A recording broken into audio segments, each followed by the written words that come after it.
Las cosas, cuando están muy ordenadas, en realidad tienden a no ser creativas.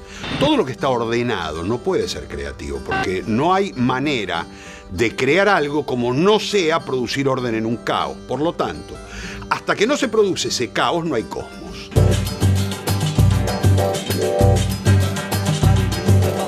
Nosotros vivíamos una gran primavera, una gran ebullición, una efervescencia. Ebullición cultural, musical. Yo estaba inquieto por un montón de cosas. Parece ser que todo es posible. En una sociedad sin salidas, en una sociedad obturada.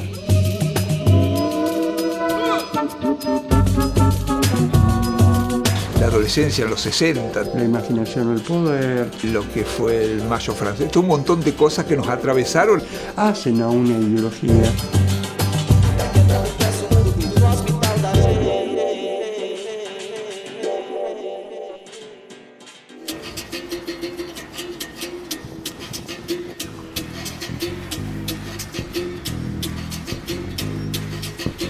Que mi sino van a dar, que mi sino van a dar. Hoy fue María, hoy el tejido más. En América Latina, nosotros en la década del 60 vemos un nacimiento de grupos en todos lados. Buenos Aires también, estamos en un periodo de mucha inestabilidad política, muy marcado por los procesos revolucionarios en América Latina y potenciado sobre todo por esta distracción de Estados Unidos que fue la guerra de Vietnam. Estaba con toda la idea de hacer un teatro que de alguna manera tuviese que ver con lo que nos inquietaba, con lo que inquietaba a mi generación, una generación muy politizada allá a principios de los 70, pero con la sensación de que no encontraba modelo. Era como que la cultura era una cuestión de élites, era una cuestión para algunos, era una cuestión de confundir cultura con arte o con bellas artes. Todos estos movimientos generaron una serie de principios que después van a ser tomados por el teatro independiente en Argentina y en otros lugares. Lo que después se va a consolidar como la gran capital de la producción teatral de América Latina. El modelo sobre el que trabajaba la izquierda en ese momento, el contexto dentro del cual se hacía un teatro francamente político, los modelos sobre los que yo podía construir no iban mucho más allá de un brechtianismo, de una solemnidad algo insoportable. Porque inmediatamente lo político aquí en el teatro independiente estaba muy vinculado con Brecht en algún momento, ¿no? Que nunca se entendió demasiado. Iba a haber obras brechtianas y me dormía. No porque no me interesase, por supuesto me interesaba, pero no me seducía. Interés y seducción son dos cosas muy diferentes que aprendí, entre otras cosas, a diferenciar gracias a Augusto. Estas distancias que toma el propio Boal de Brecht tiene que ver con esa conciencia de público, ¿no? No solamente quiero concientizar al público, sino que el público salga y haga.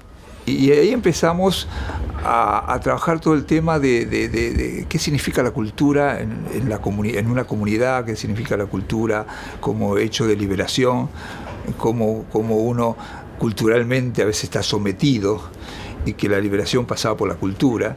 Vos fíjate que por primera vez empezamos a experimentar el teatro en la calle, en las villas. Este espíritu crítico que se forma convierte al otro en un actante, en un sujeto político. En los años 50 y 60 comienzan a sucederse en América Latina una serie de golpes de Estado, introducen la práctica del terrorismo de Estado, el tema de cómo aislar, controlar, aniquilar y hacer desaparecer todos aquellos peligros que son internos o que también pueden ser de carácter internacional.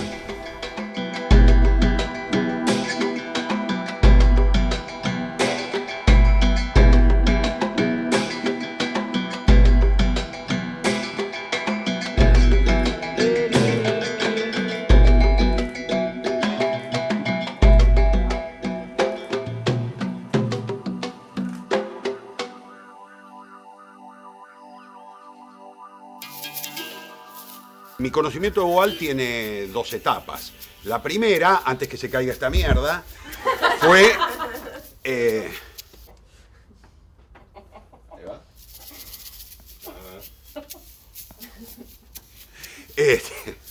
Caramba. Hace parte de es el espíritu de Augusto.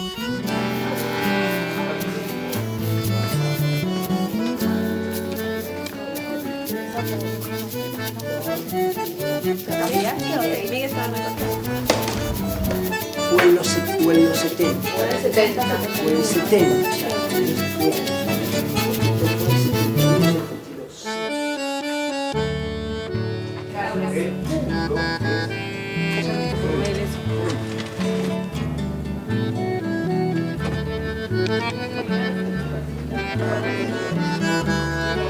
Lo contaba Cecilia, creo, la última vez.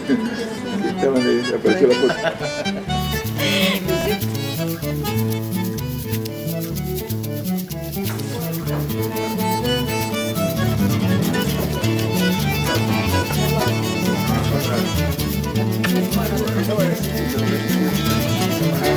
Lo conocí a Augusto así, yo estaba haciendo una obra de teatro y oímos hablar de un director brasilero que iba a venir y que era muy famoso, muy importante, muy interesante por el tipo de teatro que hacía. Ahí ese director apareció y un día me vino a ver al camarín y me preguntó si quería trabajar con él. Después de ese encuentro, que fue en el 66, yo me vine a vivir a São Paulo con él. Y fue ahí que él fue secuestrado, fue preso, en fin, que sucedió todo eso que motivó los exilios, ¿no? Que motivó ese largo viaje. Y el primer lugar que a mí naturalmente se me ocurrió fue volver a Buenos Aires. Todavía finales de la dictadura, antes de la llegada de la democracia, Augusto llega a Buenos Aires en su exilio y arma un curso. Me decepciona la idea de que va a ser un curso de actuación y que yo no me subí a un escenario, ni borracho me subí a un escenario. Yo me muero de vergüenza arriba de un escenario. Primera clase grupal, yo digo, zafamos. Segunda clase grupal, zafamos. Tercera clase, Augusto dice, yo ahora quisiera, vamos a hacer un ejercicio. ¿Quién se anima? Y yo instintivamente empecé a retroceder.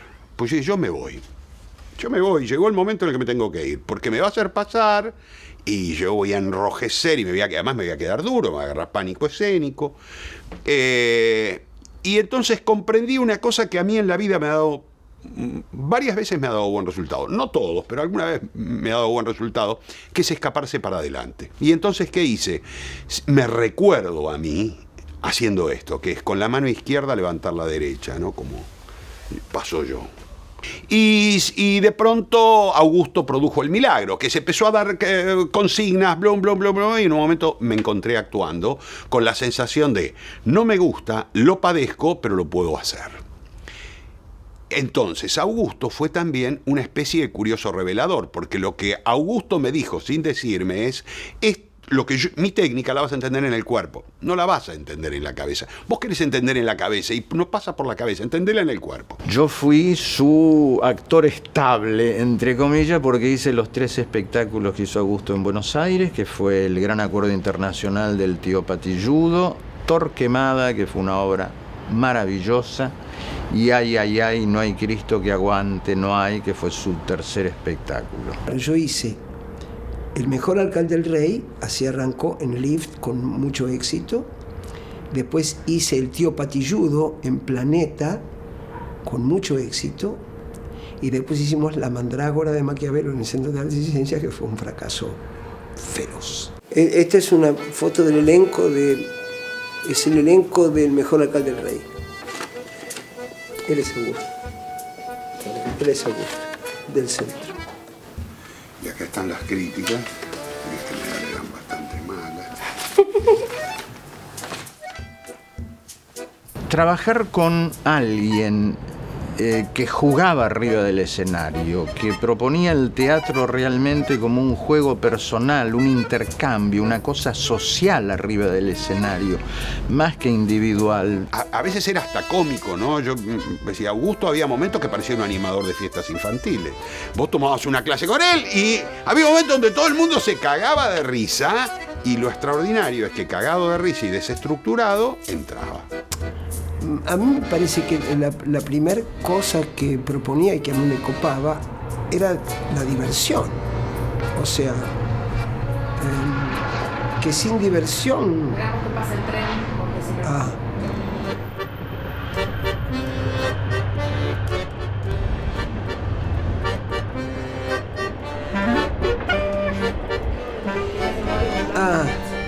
Yo creo que el primer objetivo que él tenía era la diversión.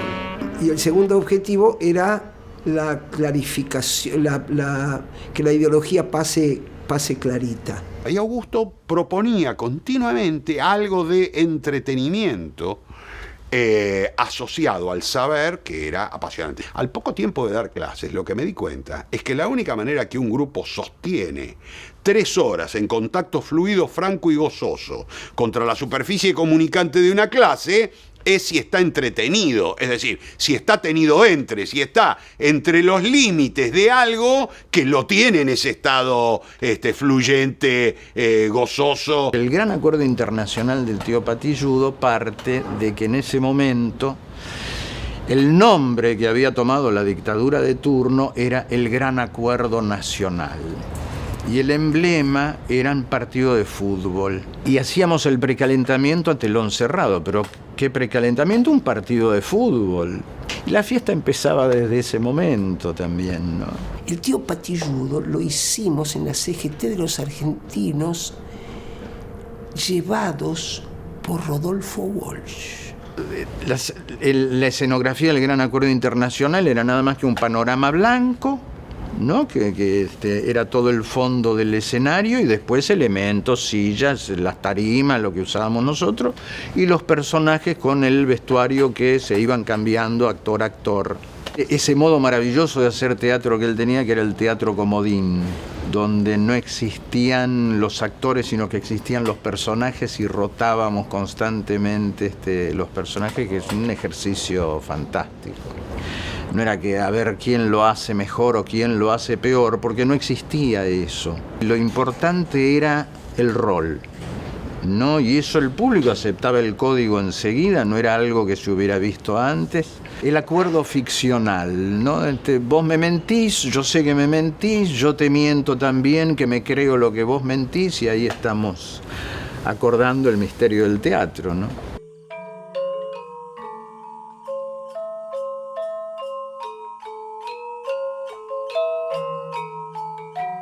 Era un cómic donde el tío Patilludo era el tío Sam. Eran los superhéroes al servicio del tío Sam, y después estaba el pueblo, no me acuerdo exactamente, yo recuerdo que hacía de soldado y recuerdo la felicidad del público, porque se encontró con una obra, con un planteo político claro, un cuento ideológicamente claro y políticamente dirigido, donde te reías de punta a punta de la obra. Que era una cosa totalmente nueva, que el artista se involucrara políticamente, porque supuestamente el artista era apolítico. El artista no se metía en política. El tío Patilludo era una obra absolutamente política. Entonces ahí se armó el bolonqui, hicimos la obra. Sabíamos que venía mucha policía a vernos, que era para salir y que nos peguen un balazo a cada uno. Yo creo que él era un apasionado del teatro popular mucho más que del teatro del teatro convencional. O sea, lo del teatro convencional era parte de un acuerdo como para seguir expresándose, pero que le interesaba mucho más, tiene mucho más teoría escrita sobre el teatro en calles y demás que otra cosa. ¿Es material? Sí. Bueno, ustedes nos dicen cuando volvemos. ¿Dónde retomamos? Por la teoría escrita por Walsh, yo me imagino que le interesaba mucho más el trabajo fuera de la sala que dentro de la sala, como teoría y como postura ideológica, por supuesto. Igual impuso ese contacto del artista con lo popular, el artista con la calle, con el subte, con la plaza, con la villa. La única relación que yo pude tener con Augusto Boal fue que vi un espectáculo de casualidad en el subte de Teatro Invisible. El grupo se llamaba Machete. Esto era algo así. Éramos algo así como 6, 7 personas. Subíamos a los trenes cuando había mucha gente. Nos distribuíamos por distintos lugares del vagón. Y una de las chicas, Bárbara Ramírez, está desaparecida, Bárbara. Bárbara era muy flaquita, muy bonita y muy buena actriz, muy encantadora. Y entonces ella lo que hacía, se ponía un almohadón, una chica embarazada, que se le notaba mucho además, porque era pequeña de cuerpo, entonces andaba con su embarazo. Cuando subía, se empezaba a producir este quilombete, ¿no? De bueno, hay que darle el asiento a la señora, el asiento acá, Entonces, mientras ella iba hacia el asiento, ya empezaba a protestar. Bueno, me dan el asiento, pero acá no es cuestión de que te den el asiento.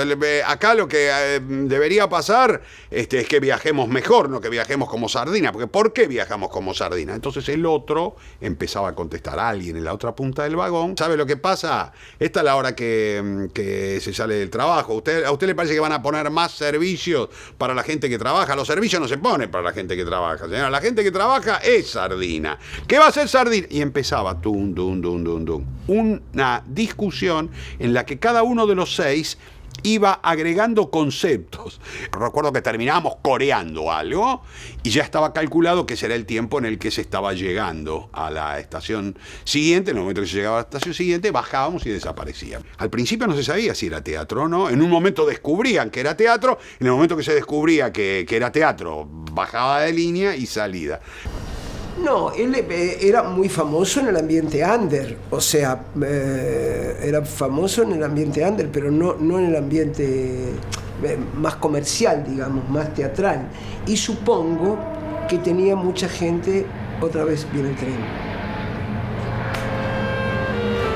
Pero no está mal que venga con tren, ¿Qué te está diciendo? Y además era muy querido por algunos de nosotros, o por muchos de nosotros, y era no detestado, pero sí cuestionado por la escuela más stanislavskiana, digamos. Diferenciar lo que era el teatro para la platea, el espectador que pagaba su entrada, se sentaba y consumía, como para incorporar los elementos populares del teatro. Boal tuvo una diferencia grande con lo popular en el sentido de que él era un marxista de libro. Entonces le costaba muchísimo insertarse en el movimiento popular de masas que era en ese momento el peronismo, ¿no? Boal siempre, con mucha inteligencia, aquí en Argentina, él manifestó un marxismo genérico. Yo creo que hizo muy bien. Yo creo que el teatro político que hacíamos con Augusto, en ese sentido, era fértil justamente porque se despolitizaba del instante. Creo que parte de lo que nos atraía es que pertenecían en un concepto filosófico a aquello que se llamaba el mundo nuevo, el hombre nuevo. Había como algo de decir, una estética para el hombre nuevo, una estética para el mundo nuevo. ¿Cómo es un mundo americano pensado desde una hipótesis de la izquierda? El teatro, como lo veía Augusto Boal, es un arma, y es un arma de resistencia. Mientras el gobierno intenta un gran acuerdo nacional, el GAN, para formar a su vez una fuerza política propia y por otro desplazar al peronismo, toda democracia se basaría en la posibilidad de contar con la fuerza de las armas.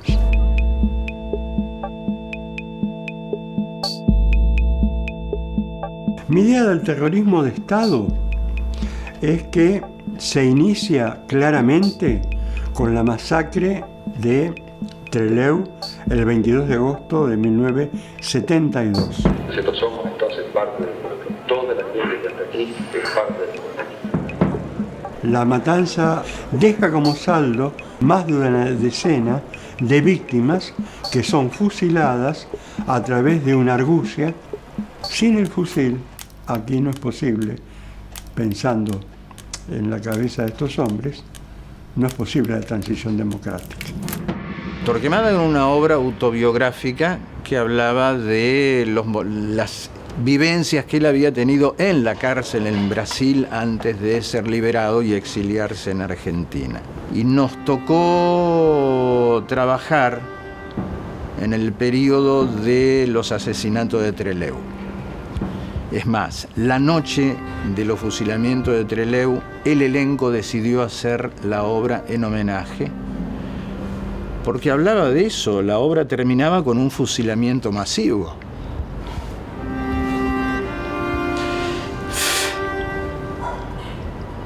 Hubo muchos elencos que decidieron no hacer funciones anoche como el modo de protesta. Y yo creo que eso, trasladado como si fuese un hecho ficcional, es el valor que el teatro de Augusto Boal pudo tener históricamente también, ¿no? La violencia no se detiene porque yo ponga un dique.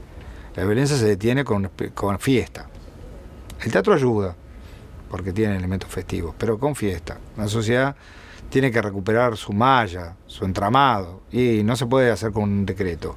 Ni siquiera con la venida del padre, que era Perón. La vuelta de Perón era como un gran placebo, ¿no? Venía Perón y todo se solucionaba. Y esto lo pensaba la gente de centro, la gente de derecha, la gente de izquierda, desde el alfabetizado político al analfabeto político. Todos lo pensaban, hasta los antiperonistas. Cuando asume Cámpora en marzo de 1973, este es un gobierno de carácter muy transitorio. No olviden que una de las siglas más importantes es Cámpora al gobierno, Perón al poder. El terrorismo ya está funcionando. Lo vamos a ver en la masacre de Ezeiza en junio del año 73, donde actúan diversos grupos armados, pero quienes copan el palco es la derecha. Y allí aparece el Perón que otros también esperaban, el Perón del orden, pero que es un orden distinto al que se pensaba en estas multitudes. Em cada rosto uma lágrima, em cada lágrima uma dor, em cada crime um autor de nome desconhecido, em cada golpe sofrido uma revolta se gera, em cada ano de espera esperançoso cansa, em cada voz de vingança grito de ameaça, e em cada dia que pasa se vai a nossa esperança. Perón asume bastante rápidamente, pero como un síntoma de algo que dije antes, la inestabilidad política continúa.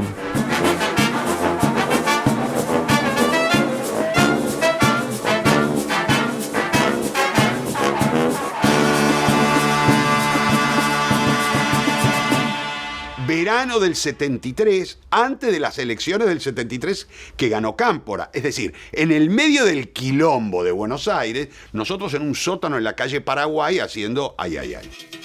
Este espectáculo ya se estrenaba en el marco de algo muy despelotado, que era, imagínate, una campaña política de regreso a la democracia. Nosotros de lo que hablamos es de esto. Hablamos de la existencia de un pensamiento burgués que se manifiesta también en estas elecciones, donde... Y entonces, parte de los personajes que hacíamos de ay, ay, ay, de alguna manera internamente parodiaban a alguno de los candidatos de la derecha, ¿no? ¿Esta es de ay, ay, ay? Esta es de ay, ay, ay, sí. Este era un coro, ahí estábamos cantando. Que eran imitaciones de políticos, ¿viste cómo se hace ahora? Y este imitaba a Frondizi. Y este no me acuerdo cómo se llamaba este pibe. Esto lo conseguí en realidad más tarde, ¿eh? Esto es una fotocopia de una edición que no sé de dónde salió, de Arena Conta Zumbí. Es una revista de teatro, no sé de dónde salió. Y era una parábola sobre la explotación y sobre la hambruna a que estaban condenados las clases más bajas y con menos posibilidad de desarrollo, ¿no? Dentro del propio grupo, donde nosotros decíamos, bueno, nosotros estamos sosteniendo un discurso que es un discurso general, que es un discurso de oposición a la dictadura, que es un discurso de clarificación en relación a la maquinaria del capitalismo, al pensamiento propietario.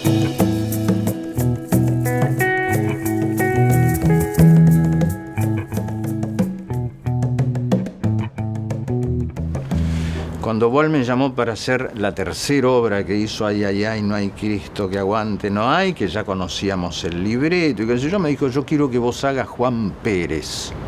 Y Juan Pérez era el protagonista y me estaba dando el protagonista Augusto Boal y me dijo, porque te veo deshuesado. Deshuesado era que el cuerpo me había empezado a funcionar alegremente arriba del escenario. Los ensayos que eran el juego puro y como él decía, la inspiración está acá. Un día le hicimos con 9 y había un grupito que se nota que se había metido a ver qué era y al ratito se dio cuenta que no era y se fueron y quedaron 2. Y eran 2 señoras y una se durmió. Y nosotros teníamos una escena donde bajaba todo el grupo cantando a la platea, ¿no? Y el protagonista, Salo Pasic, tenía una canción que coreábamos todos que decía, despierten señores, ustedes están vivos. Y entonces bajamos y nos encontramos con ese panorama tremendo y Salo dijo, despierte señora, usted está viva. Y nos empezamos a cagar de risa los 10 y nos fuimos. Nos volvimos arriba del escenario, no podíamos seguir, era absolutamente imposible seguir en esa realidad. A ver, la propuesta de un teatro del oprimido exige de gente que no necesita padres,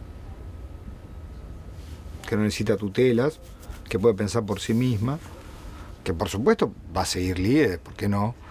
Pero los va a seguir a conciencia, no los va a seguir acríticamente. O sea, una persona que está enajenada puede creerlo, pero una persona que no está enajenada va a cuestionar. De hecho fue lo que pasó con muchas personas que cuestionaron.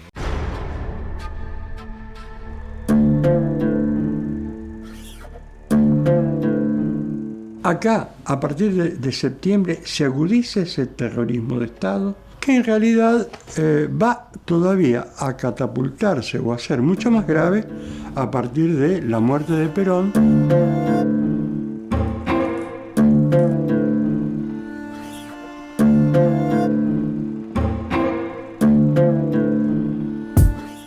Ya en febrero del 75 se ha dado la orden por decreto de exterminar las fuerzas o a los grupos de personas que atenten contra la seguridad de la nación.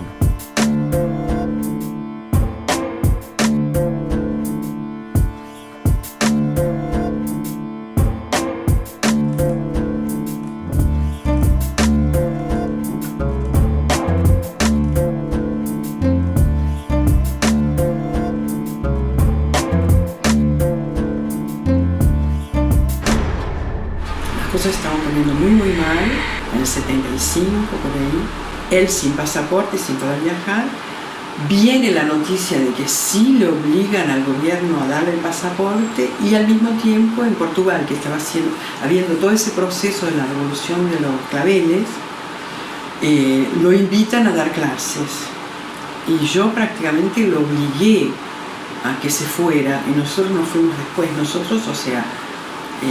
yo y mis 2 hijos, uno de los cuales era muy pequeño, Julián. Ya en el 75 acá se puso muy duro con la AAA, más el caso nuestro de su esposa, de Cecilia, habíamos sido expulsados de la Universidad de Buenos Aires cuando subió Talagano, una conducción totalmente fascista en la Universidad de Buenos Aires, que por otro lado creo que nos salvó la vida porque un año antes desaparecimos de la visibilidad. Cambió todo. Nuestro grupo ya no podía seguir produciendo. Hizo una producción más, creo que el propio año o el siguiente, una producción tratando de encontrar en qué lugar del teatro nosotros podíamos seguir haciendo obras que hablaran de lo ideológico en el marco de lo que se podía decir. El teatro militante en muchos casos deja, antes del golpe del 76, de poder actuar en muchos lugares porque es perseguido, porque algunas de sus figuras tienen que ir al exilio antes del golpe del 76, otras reciben amenazas, algunos pocos son asesinados. Eran los primeros inicios, me imagino, del Plan Cóndor, entonces... No nos imaginamos, aunque lo veíamos en los países de al lado que iban cayendo, lo que pasó en Brasil, lo que pasó en Chile sobre todo, que fue muy, muy duro lo que pasó, que fue un reflejo después de lo que nos iba a pasar a nosotros. Pero en el momento de la construcción uno no tiene esa conciencia de, bueno, paremos porque pasó esto al lado, uno seguía hacia adelante. Frente a la llegada del golpe militar, lo que empezó a haber es diáspora, lo que empezaron a dispersarse. Lo que nosotros vamos a conocer como represión de Estado a partir del año 76 se estaba estructurando, entonces, desde el mismo Estado. Muchos de los grupos de tareas empiezan sus miembros, no como grupo de tareas, sino empiezan a foguearse en los lugares de la ultraderecha peronista, especialmente en la AAA, pero no solamente en la AAA. La violencia sigue creciendo y es lógico que terminemos en esa orgía de violencia del golpe del 76.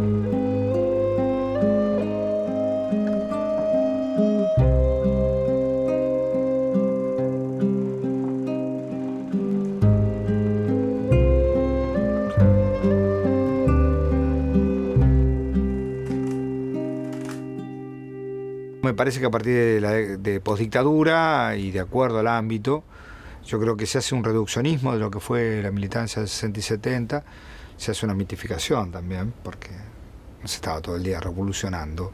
Mi generación padeció cierta ingenuidad política. Creo que la ingenuidad política de mi generación devino de su propio sueño, pero también de su impaciencia. Lo que a veces me amarga ahora, que yo me acuerdo que daba un taller de teatro en Ciudad Oculta, teníamos la sensación que eso iba a cambiar, que eso era lo que hacíamos, bueno, y ahora cuando uno ve lo que es la villa y nuestro teatro ahora actualmente Barraca está a 8 cuadras de una de las villas más grandes, ahí te agarra una desazón de decir, ay.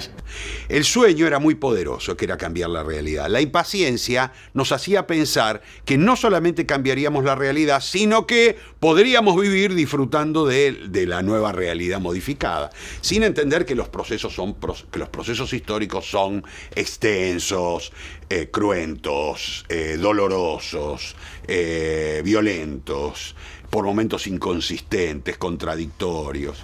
Nosotros perdimos, y si no planteamos, nosotros, los proyectos políticos de independencia, empezando por las mentes, siguiendo por los cuerpos y terminando por las naciones, perdimos. Hasta que no entendamos esto y nos reorganicemos, creo que algo de esto se ha empezado a hacer, a recuperar el sujeto político, difícilmente podamos arribar a un teatro como el que planteaba Boal. Creo que en la Argentina y parte de Latinoamérica se había borrado las huellas de Boal, porque no casualmente se borraron las huellas de Boal. Como era un teatro militante, había momentos de la vida donde tenías que guardarte. No hay más explicación que esa, digamos. por qué el burgués nos robó la fiesta. Es algo que yo siempre digo. Cuando me preguntan, ¿y la danza y el teatro? Digo, y bueno, están separados porque los burgueses nos robaron la fiesta. Digo.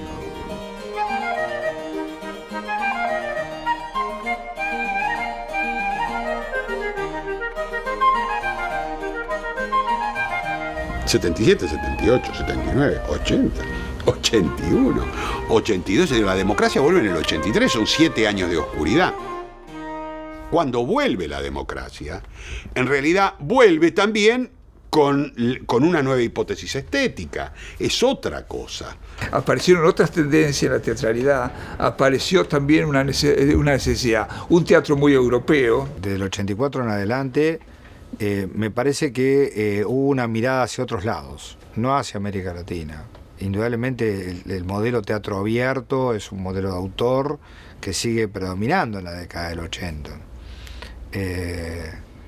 Modelo de sala, la década del 90,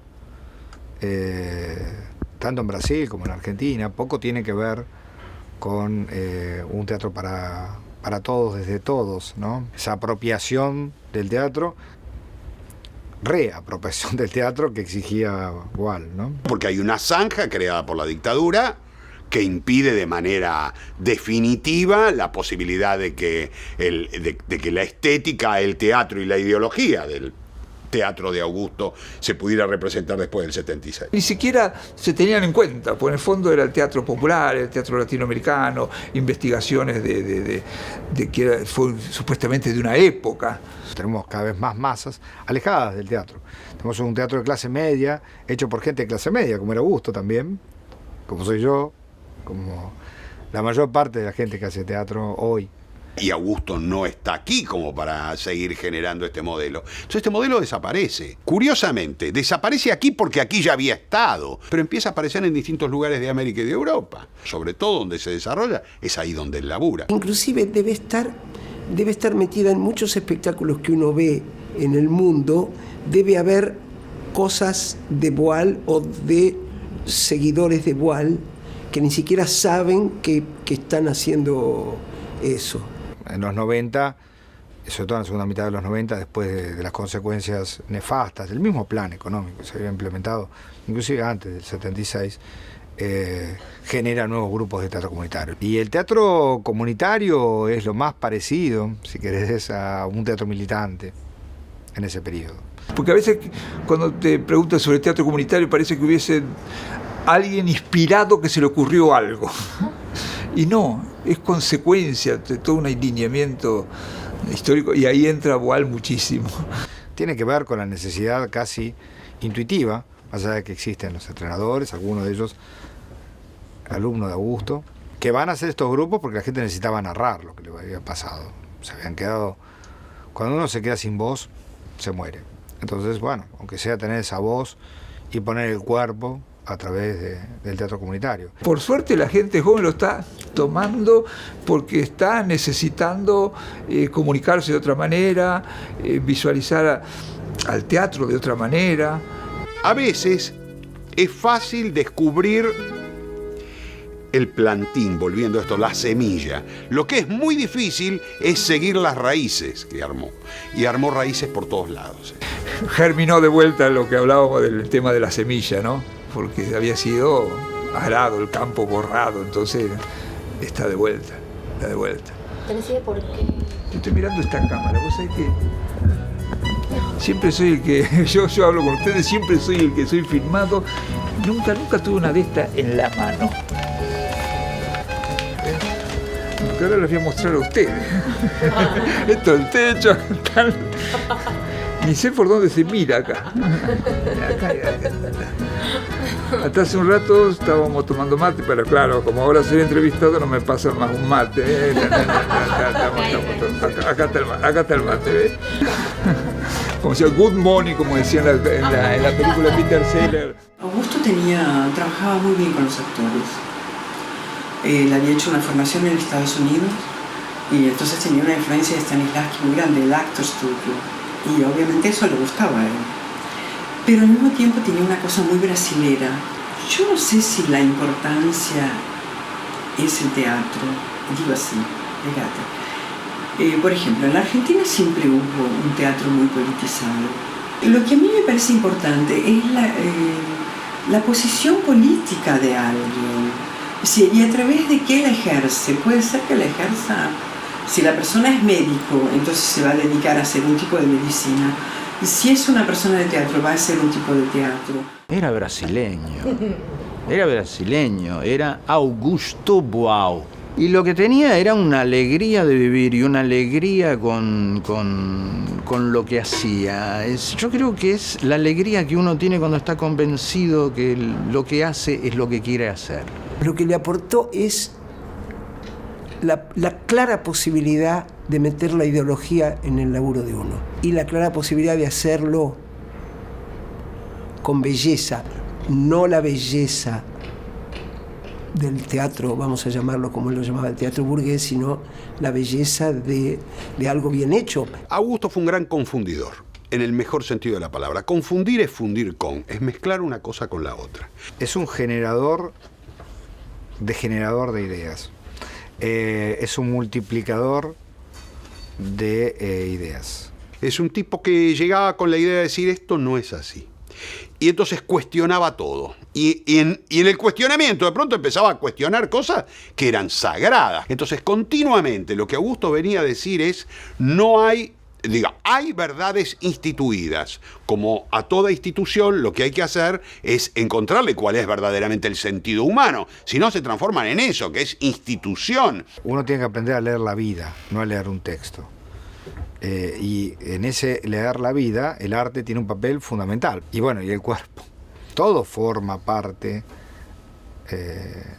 de la misma concepción de un hombre libre. Cuando le íbamos a poner el cuero a hacer teatro tren, no veníamos a hacer algo que estaba en los libros y mira, estoy usando una técnica de Peter Brook que la encontré, tiene 5 libros publicados sobre esto, y si alguien te decía, esto que estás haciendo es una pelotudez, ¿cómo vas a decir que es una pelotudez? Hay 5 libros que sostienen esto. Acá no había nada.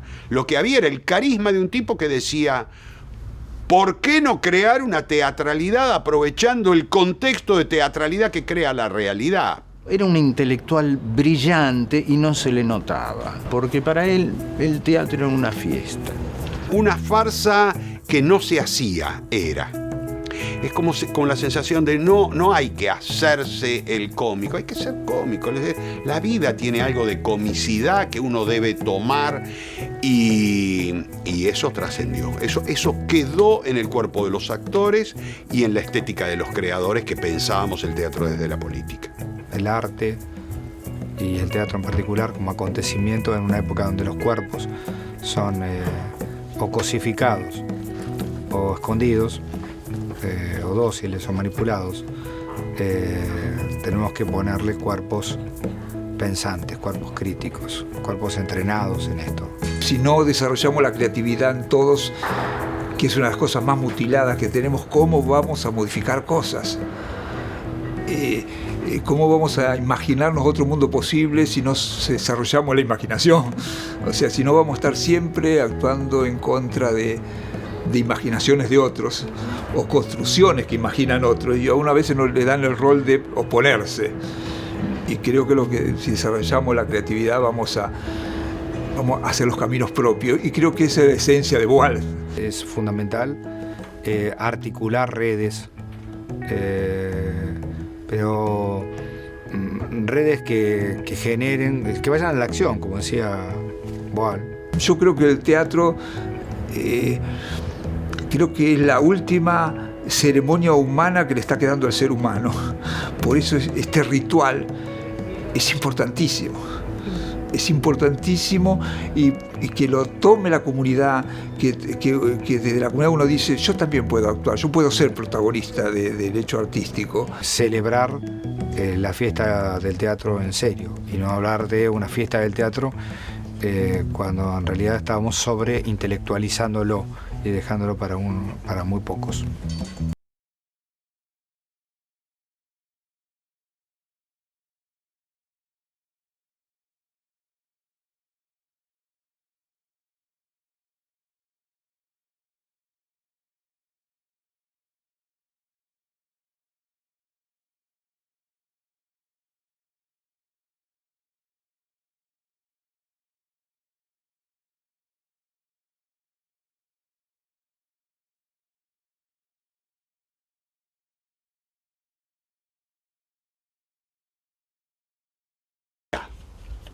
viernes de la semana pasada.